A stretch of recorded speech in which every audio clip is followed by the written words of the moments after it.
All right, we're going to have a chat about herbs. So, when you plant herbs, they fall into three main categories for me as a grower: culinary, which is the ones you want to use to cook. Everybody loves those. Medicinal, which are the ones that the people who really like medicinal herbs are looking for, like borage and hyssop and comfrey, valerian, things like that. And then you've got herbs that I will buy at an auction because you cannot grow them successfully or comfortably from seed. So these are herbs that need to be grown from plugs, which are cuttings of a plant that have been rooted and that you buy and then root again, or transplant and grow out. So sometimes I get herbs at auction that I want, and sometimes I get ones that I don't need. But we'll go over that later in the season. For now, we're going to talk about the first two: the culinary, that you can grow from seed, and the medicinal, that you can grow from seed.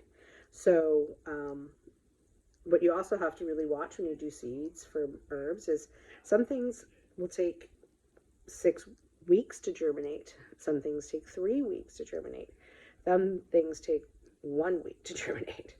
And you got to know what they are before you put them into their trays, because if you have something that germinates really quickly next to something that germinates really slowly, you can't take a portion of the tray out and put it in the greenhouse. You got to wait and let those things germinate in a more temperature controlled area, like in the window. So I kind of plan which ones I'm going to put into which trays based on their germination time and also on when you need them.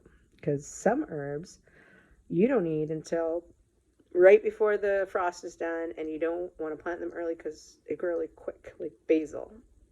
Basil may take some time to germinate, but once it's growing, it can grow fast. Other things like parsley take 3 weeks to germinate. So you have to be careful that you don't plant those two in the same tray. But you also need to plant your parsley a lot earlier than you're going to need to plant your basil. So it's good to make almost a spreadsheet of, like, well, yes, it's good to have an actual spreadsheet, and I can attach one later on to this whole program, but to have an actual spreadsheet that shows, okay, this is the seed, this is how long it's going to take to germinate, and this is how long it's going to take to grow out. Because we need everything at the beginning of May, right? We don't necessarily need it at the end of May. We need it at the beginning of May. So we got to have everything at the same time, and we don't want things that are too big.